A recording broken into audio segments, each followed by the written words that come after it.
بسم اللہ الرحمن الرحیم۔ کچھ باتیں ہمارے مذہب نے ایسی ہمیں بتائیں کہ آج کے لوگ اس کو تنگ نظری کہتے ہیں، لیکن ہم آج پوری ذمہ داری سے آپ کو اللہ تعالیٰ کی بتائی ہوئی حدود بتائیں گے کہ جن سے تجاوز کرنے سے میاں بیوی ایک دوسرے پر حرام ہو جاتے ہیں۔ آپ کو پورا حق ہے کہ آپ پوری ویڈیو کو دیکھ کر ان باتوں کو جان لیں اور ان کا بے پناہ خیال رکھیں۔ اللہ تعالیٰ نے قرآن میں اور نبی پاک صلی اللہ علیہ وآلہ وسلم نے اپنی حدیث کے ذریعے سے شادی شدہ جوڑوں کے لیے کچھ حدود بیان کی ہیں، اور کوئی بھی شادی شدہ جوڑا ان حدود کو پار نہیں کر سکتا۔ سورہ بقرہ میں ارشاد ہے، یہ اللہ تعالیٰ کی حدیں ہیں، ان کے پاس نہ جانا۔ آج کے ٹاپک میں ہم جن حدود اور غلطیوں کے بارے میں بتانے جا رہے ہیں، وہ غلطیاں ایسی ہیں کہ میاں یا بیوی ان غلطیوں میں چاہے دانستہ طور پر ملوث ہوں یا غیر دانستہ طور پر، میاں بیوی کا نکاح ٹوٹ جاتا ہے اور بیوی میاں کے لیے ہمیشہ کے لیے حرام ہو جاتی ہے۔ اس لیے ان غلطیوں اور حدود کے بارے میں جاننا ہر شادی شدہ جوڑے کے لیے لازم ہے، تاکہ وہ اپنے آپ کو ایسی غلطیوں اور گناہوں سے دور رکھ سکیں، تاکہ ان کی زندگی میں ایسی پیچیدگی کی نوبت نہ آنے پائے۔ یہ غلطیاں اور گناہ کون کون سے ہیں، اس بارے میں اب ہم مکمل تفصیل بیان کرتے ہیں۔ نکاح ٹوٹنے کی سب سے پہلی وجہ اسلام میں جو بیان کی گئی ہے وہ موت ہے۔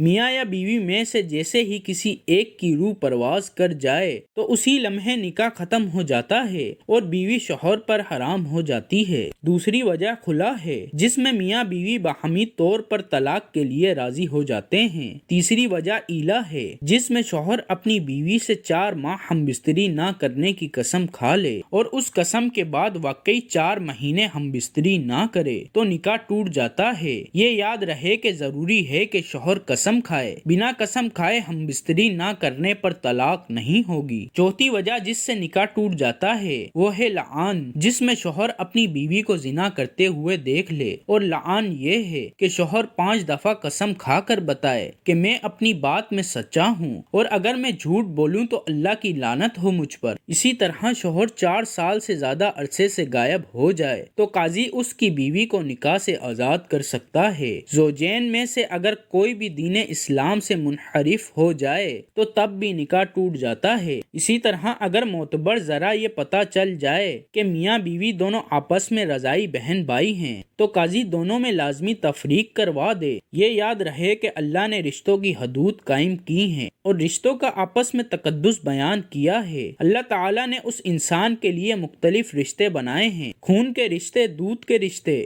نکاح کے رشتے، سسرال کے رشتے، اور ہر ایک رشتے کی اپنی حدود مقرر فرمائی ہیں۔ کوئی رشتہ محرم قرار دیے گئے ہیں اور کوئی غیر محرم، اور مسلمان کے لیے قرآن میں یہ تعلیمات سکھائی ہیں کہ کیسے زندگی بسر کرنی ہے، کس رشتے کے ساتھ کیا سلوک کرنا ہے اور کیسا سلوک کرنا ہے۔ ہر رشتے کے اپنے اپنے حقوق مختص کر دیے گئے ہیں اور ان کی حدود بھی بتائی گئی ہیں۔ چلیں آپ کو نکاح کے بعد کے رشتوں میں وہ حدود بتاتے ہیں جن میں انتہائی احتیاط کی ضرورت ہے۔ اگر ان رشتوں میں ذرہ برابر بھی بے احتیاطی کی گئی تو بیوی اپنے شوہر کے لیے ہمیشہ کے لیے حرام ہو جاتی ہے، یعنی ایسا ہونے سے میاں بیوی کا نکاح ٹوٹ جاتا ہے۔ جب بیٹا 7 سال سے اوپر کا ہو جائے تو چاہیے کہ وہ ماں کے ساتھ نہ سوئے، اور اسی طرح بیٹی جب 7 سال سے اوپر کی ہو جائے تو وہ اپنے باپ کے ساتھ نہ سوئے۔ یہ شرعی حکم ہے، اسی لیے اس کی پابندی بہت ضروری ہے۔ شریعت نے یہ احکام اس لیے نافذ کیے ہیں کہ اگر ان احکام کی پاسداری نہ کی گئی تو اس کا نتیجہ بڑا خطرناک ہے۔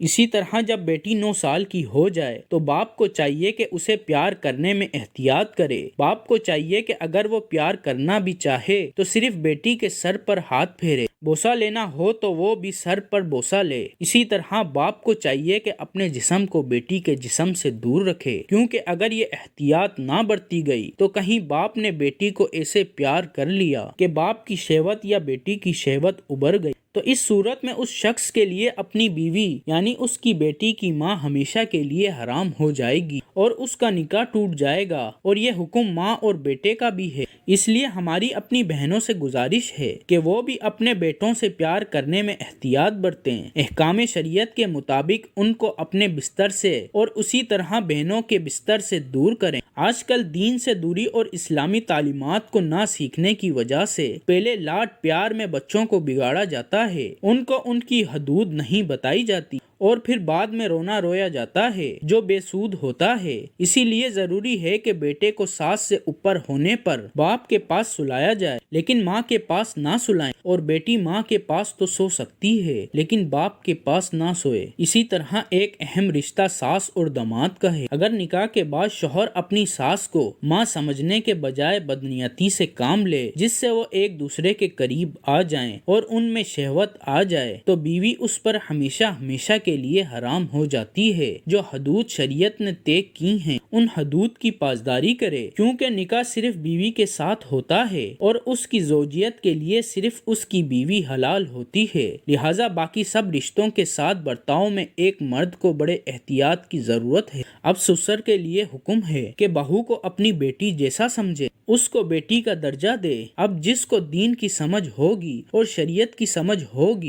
تو وہ ان رشتوں میں جو فاصلے طے ہیں ان کی پاسداری کرے گا، لیکن جو شرعی حصول سے ناواقف ہوگا وہ ان کی پاسداری نہیں کر پائے گا۔ اسی طرح اگر سسر اور بہو میں شہوت کا رشتہ قائم ہو جائے تو تب بھی نکاح ٹوٹ جاتا ہے۔ آج کل کے رشتوں میں تو پہلے بے تکلفیاں اختیار کی جاتی ہیں اور جن بے تکلفیوں کو برا نہیں جانا جاتا جو بعد میں اس حد تک چلے جاتے ہیں لوگ اپنا نکاح ہی توڑوا بیٹھتے ہیں۔ خدارا شریعت کو سیکھیے اور اس پر عمل پیرا ہو جائیں تاکہ ہمارے رشتے پاک رہ سکیں اور ہمارے گھروں میں مذکورہ بالا صورت حال بھی پیدا نہ ہو۔ سب سے بہتر راستہ یہ ہے کہ کبھی بھی دو مختلف ہم جنسوں کو اکیلا بیٹھنے کا موقع نہ دیا جائے، کیوں ان میں تیسرا شیطان ہوتا ہے جو کہ کسی بھی پاک رشتے کو ختم کر سکتا ہے۔ اے اللہ پاک ہمیں شیطان کے وسوسوں سے دور رکھنا اور ہمیں ہمارے رشتوں میں پاک دامنی عطا فرما، آمین۔